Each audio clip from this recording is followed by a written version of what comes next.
Utah is a land of profound contradictions, a place where the forces of nature and the complexities of human society collide in dramatic fashion. Here, the landscape itself tells a story of extremes. Towering mountains rise abruptly from arid desert floors, and vast stretches of wilderness seem to go on forever, untouched and untamed. It's a state where sublime beauty meets severe challenges, and where every horizon seems to hold both promise and hardship.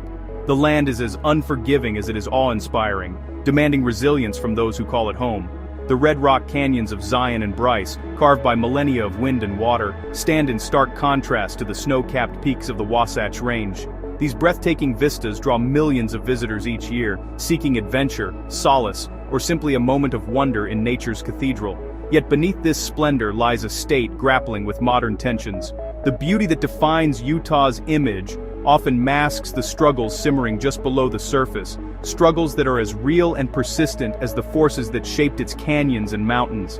In the heart of its urban areas, societal fractures are becoming more pronounced. Political polarization divides communities, while economic disparities leave some neighborhoods thriving and others fighting to keep up. The contrast between prosperity and hardship is visible on every street corner, in every conversation. The majestic landscapes that inspire awe also serve as a backdrop to the daily struggles of Utah's residents. For many, the promise of opportunity is shadowed by the reality of rising costs, limited resources, and the challenge of finding common ground in a rapidly changing world. The same sun that lights up the arches and spires of Arches National Park also rises over Salt Lake City's homeless encampments, illuminating the stark disparities that exist side by side. It's a daily reminder that beauty and hardship are never far apart in Utah. Utah's journey is not just through its physical beauty, but into the heart of a modern American dilemma. The state's story is written in both its red rocks and its city streets, in the dreams of its people and the challenges they face together. This duality, of nature and society, of hope and hardship, is a stark reminder of the complex reality its people face every day. It's a place where the past and future meet, and where the choices made now will shape generations to come. How can such breathtaking beauty coexist with profound human struggle? In Utah, the answer is written across the land itself, a testament to resilience, adaptation, and the enduring spirit of those who call this remarkable place home. September 18, 2024, marked a day of shock for Utah. The state, known for its serene landscapes and peaceful communities, was thrust into chaos. The tranquility that once defined Utah was abruptly disrupted, leaving its residents in a state of disbelief and sorrow. At Utah Valley University, a debate turned tragic with the assassination of a political figure. What began as a spirited discussion on policy and governance ended in bloodshed, a stark reminder of the volatility that can arise from deeply entrenched political divisions. This act shattered Utah's reputation for civility and respectful disagreement. The university, a place of learning and open dialogue, became a symbol of the fragility of peace. The makeshift memorials, with their wilting flowers and flickering candles, stood as poignant reminders of the lives affected and the innocents lost. The gunshot echoed beyond the university, spreading fear across the state. Students once carefree and focused on their studies now walked the campus with a heightened sense of caution. The sense of security that had been taken for granted was now replaced with anxiety and uncertainty. The event highlighted the deadly consequences of political division. Communities came together in candlelight vigils, holding hands and seeking solace in one another.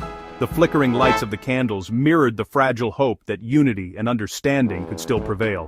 Utahns were forced to confront the reality of escalating political violence. Conversations in coffee shops and around dinner tables turned to the pressing issue of safety and the need for a return to civil discourse.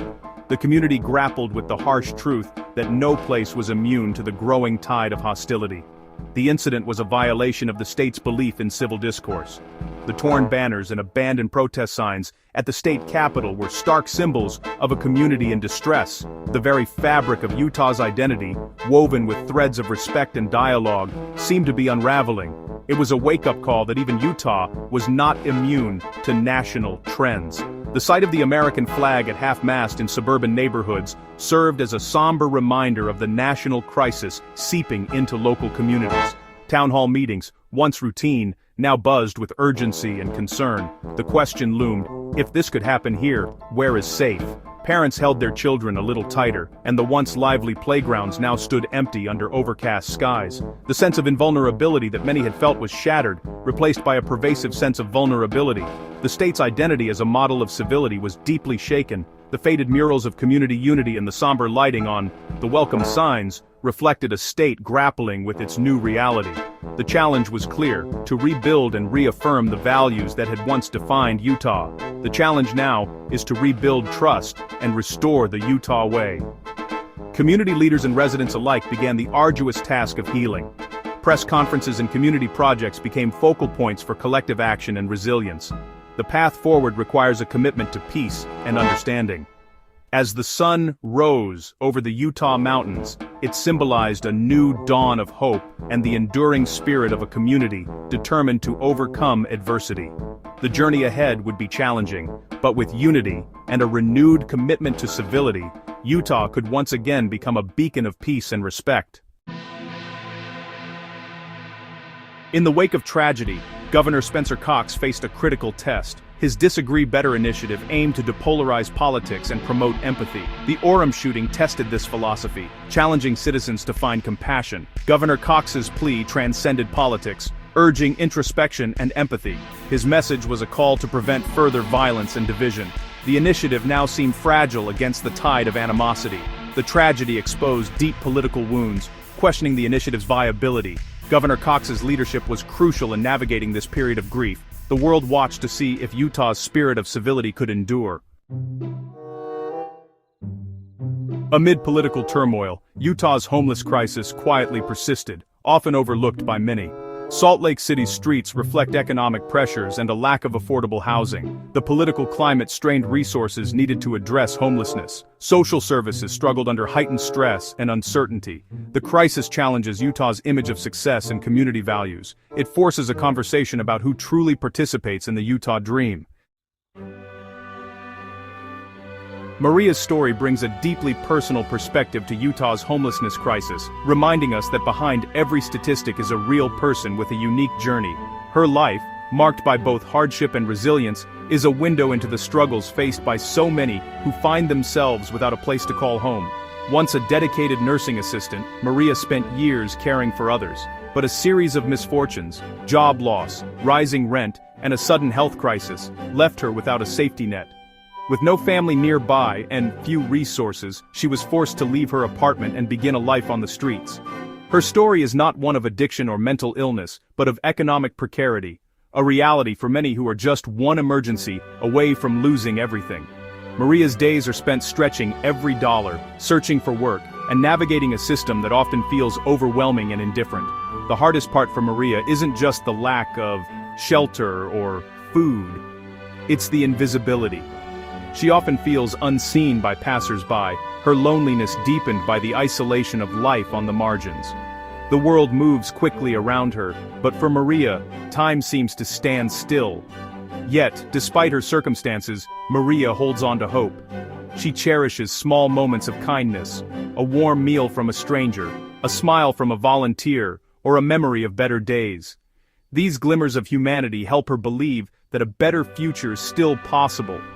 The path forward is daunting. Maria faces long waits for affordable housing, fierce competition for jobs, and the daily uncertainty of where she'll sleep each night. The system is stretched thin, and the odds often feel stacked against her. Her journey is a testament to the human cost of the housing crisis, a crisis that affects thousands across Utah and beyond. Each tent and makeshift shelter represents a life disrupted, a dream deferred. Behind the numbers are individuals like Maria, each with hopes, memories, and dreams for a better tomorrow.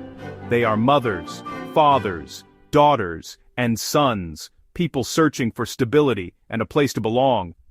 Maria's resilience, her quiet strength in the face of adversity, is a poignant reminder that real change requires compassion, understanding, and a commitment to systemic solutions. Her story urges us to look beyond the surface and see the humanity in everyone we encounter. Amid challenges, Utah's spirit of community service shines. Grassroots efforts bridge divides and mend social fabric tears. Organizations like Braver Angels foster understanding across political lines. The response to homelessness is driven by community responsibility. Local charities provide essential services embodying compassion. These efforts are critical lifelines for those in need. The assassination catalyzed a reaffirmation of peace and civility. Utah's resilience is a testament to its commitment to community action. As autumn settles, Utah stands at a critical juncture. Healing requires collective effort to rebuild trust and care for the vulnerable. Governor Cox's call for empathy must guide the community forward. Understanding begins with listening to stories like Maria's. Efforts to bridge divides and support the vulnerable are essential. Small acts of connection lay the foundation for a unified future. Utah's story is one of fragile hope and profound compassion. By embracing empathy, Utah can emerge with a renewed sense of purpose.